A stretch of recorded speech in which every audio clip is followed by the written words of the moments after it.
Today I'm showing you how to build a smoke generator. I'm going to use this here tank I had laying under my sawmill, but you can use any tank. You can use one from a tractor trailer for the air brakes, or an old tank from an air compressor, or even something square.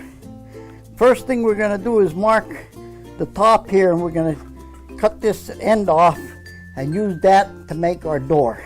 In actuality, this is going to be a stove that's going to generate smoke.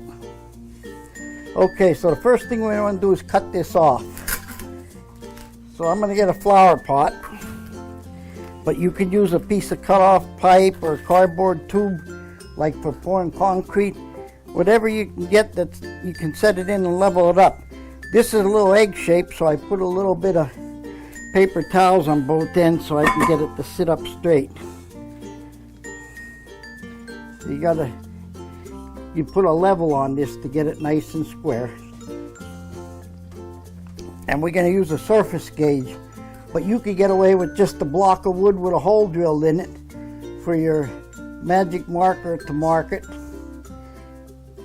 This was made by the Three-Tooth Redneck Precision Machine and Tool Company right here in downtown Honeyhole.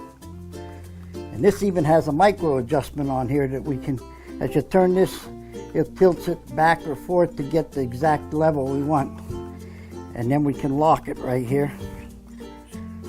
So what we're going to do now is we're going to come here and we're going to mark our tank. There you can see our mark. Then we're going to cut this lid off, and we can use either an angle grinder or a band saw, or even a torch. If you're real careful, you can cut it off with a torch and then grind it nice and level. Now that we got our tank cut off and deburred, we're going to take our top and we're going to put that on a board. And then we're going to take our marker and we're going to draw the radius of our tank on there. Just like that. All right. Then we're going to cut one out. After we cut that one out, we're going to put it on the board and trace the second one so it's exactly the same height. Now that we got the two the same height,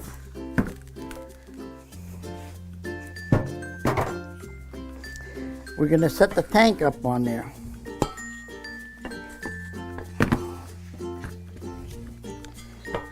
Okay, now there's our tank. Now for the legs, I'm just using a flat bar and a knockout from a hole punch. But you can make this plate square, you can make this round, whatever you want to do. I made a jig here out of wood. Put a little step in it to set on there, and I just set my leg on there, and then I weld all these up. I weld my four legs together.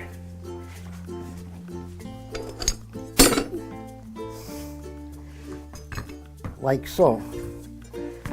Once the legs are welded up, I just put them against my tank.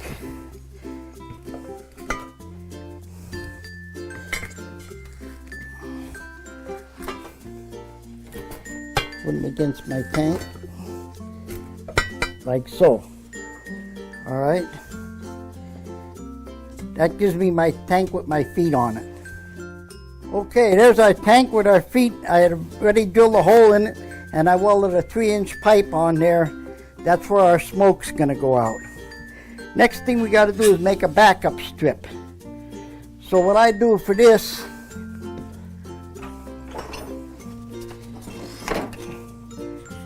is I take a piece of cardboard and I put it in there.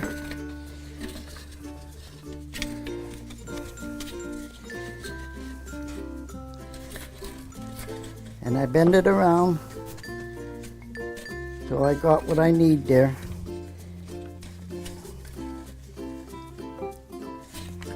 And then trim it up. Okay, that's going to be the length of our backup strip. Now I cut a piece of bar longer than that. And then I put it on here and I clamp it with a vice grip and I bend it around. And then once I get it around, I wait till I come to the radius right here. And I mark that where it's already bent. You don't want to do it up here, that's why you leave it longer. Then you put your cardboard on there and you bring it around and you mark it there and then you cut it. And that'll fit right in there. I usually put a vice grip on here and a little pipe wrench on there that you can twist it from the side. With the pipe wrench, the jaws go this way and you can actually just twist that right in. I also drill holes in my tank every 4 or 5 inches so I can plug weld these, or either plug weld them or put bolts in or rivets in to hold the backup strip on, because you can't get inside here to weld it. So you got to do it from the outside. And I only leave about 3/16, 1/8 to 3/16 sticking out of here from my backup strip. And then I bevel this so that the lid fits in nice and tight. Here's what our backup strip looks like after it's bent. That's what we're going to put in here. I already have the one in here, but that's what's going to go in. And like I said, we're going to clamp one side and put the pipe wrench on with the handle up, and that'll bend this right in there. And then we just tap it back so only a little bit sticks out. And the next thing, we have to cut this top out.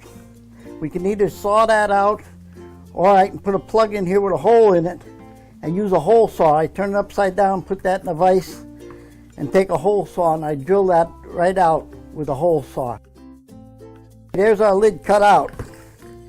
Now, you gotta put this on and turn it until you got it pretty close, because these tanks egg shape a little bit, or they get stressed when you cut them. So I always turn it till I find the nicest fit. There, see how nice and tight that fits? Then I mark that right there. That way I know I'm putting it back in the same spot. Okay, now to make our damper. I got 2 plates. I hole sawed them out and deburred them. And I put a 5/16 hole I drilled through the one, and the other one I drilled a 1/4 inch hole, and then I tapped it for a 5/16 bolt. I also drew a circle on here, and I took a pair of dividers and I laid it out in equal points, and then I center punched them so I could drill them. And you got to leave enough room between the holes that you got more than the diameter hole between the two, so that'll be able to shut the draft completely off or open. And I bolted the 2 plates to a piece of heavier plate that I can put in a vise so I can hold it. It's hard to hold a round plate in a vise. And then I put them in the drill press and I drilled out all these holes. So it looks like this. Here you can see how when you turn them, it blocks it off. Okay? There you got no draft, there you got the draft. Alright, once these are made, I put the one with the thread on the inside, and I weld it from the inside of the lid right around, and then that'll be on there like that. Then once it's welded, then I put the other one on and put my bolt in, and that'd be able to make it turn, and then you could lock it in the position. And that's that. Now the next thing is to build our hinge, and this is how I build my hinges. I use stainless steel, but you could use regular steel, and I got DOM drawn over a mantle, stainless. And what I did was, you could take a piece of angle, and I just happened to bend this steel, and I laid it on my tank, and I do that radius so it fits. You can see how nice it fits there. And then I made a male and a female for the hinge, because when you put this on, You're going to weld the two ends on this one, and you're going to weld the center on this one, but you need that space there. See that space? You need that space so these turn. That's what it looks like when it's welded together. Then I just simply put that on there like that, and then I weld it here and here, and that gives me my hinge for my door. Next, you want to put some kind of latch on here.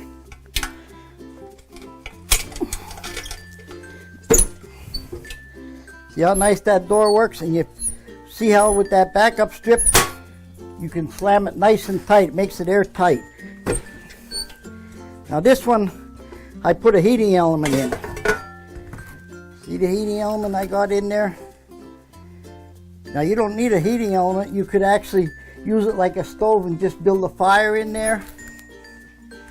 Okay, now for building our fire. I made this drawer that'll fit in there, and I just put blocks of wood in there. And what you want to do, if you're using wood like this with a heat source, you want to have the wood really dry, and then you soak it in water before you put it in, because you got the heat source to get it cooking. If you put green wood in there, you get pitch and stuff. You want to dry the wood real good so you got nice dry wood, and then you soak it so it's damp, and that gives you the smoke you want. Now let me show you a trick with the wood before we go any further.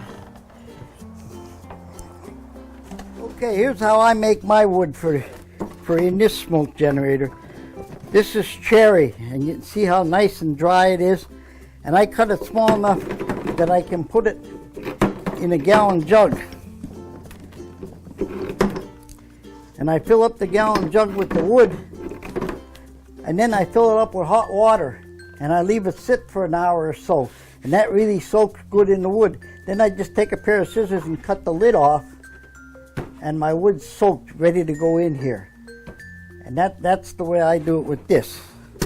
Now, if you don't have a heating source in there, you can just pile the wood in there like a stove and light it and let it smoke.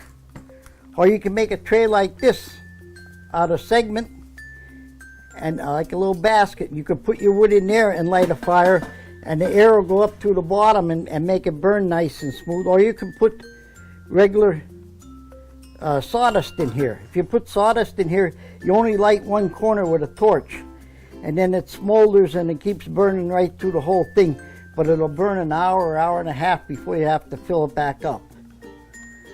Some people actually make a little maze in here so this burns slowly all the way around.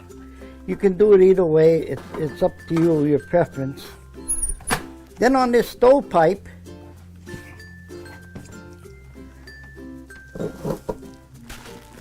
I buy this aluminum dryer hose.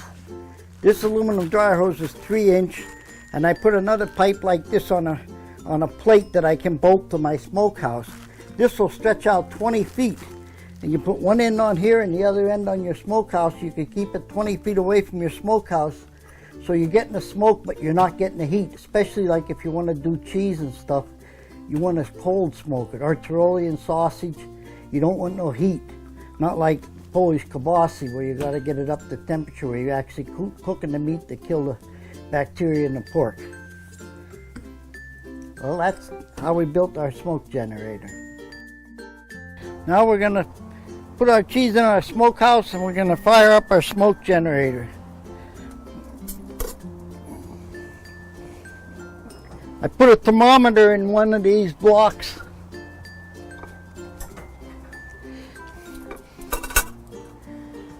So we can keep the temperature, check the temperature. We don't want to get it up no higher than 90 degrees. Okay, there's our cheese in there.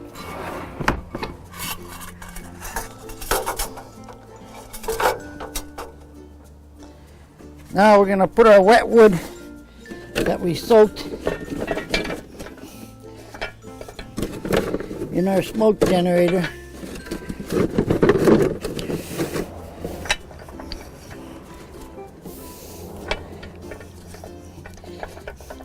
Try to make it all one layer.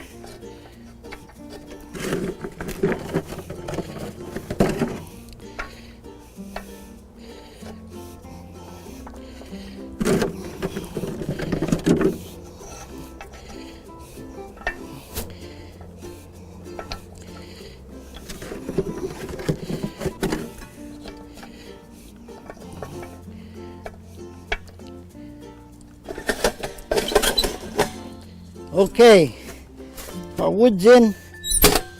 Close up our generator and we'll turn it on.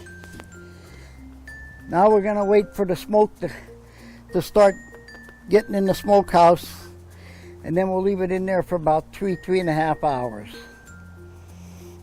And we should have smoked cheese then.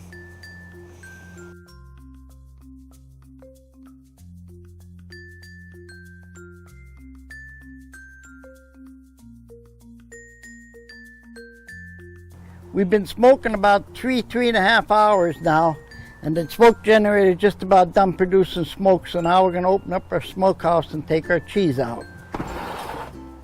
Here you can see our temperature looks like about 51, 52 degrees on the thermometer here. You got a good shot of that.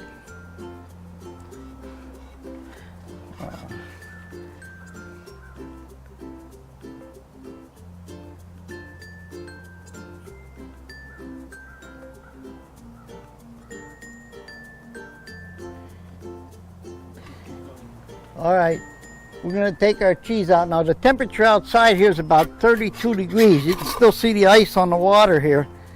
So it didn't go up that much. That's good smoking temperature. We don't want to get it above 90. Because we get above 90, then the cheese starts melting. We got a nice color on it.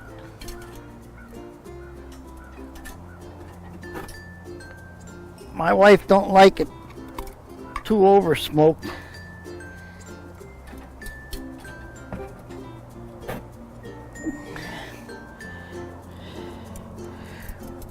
We're going to take that in the house now, and we'll let it cool down, and then we'll wrap it up.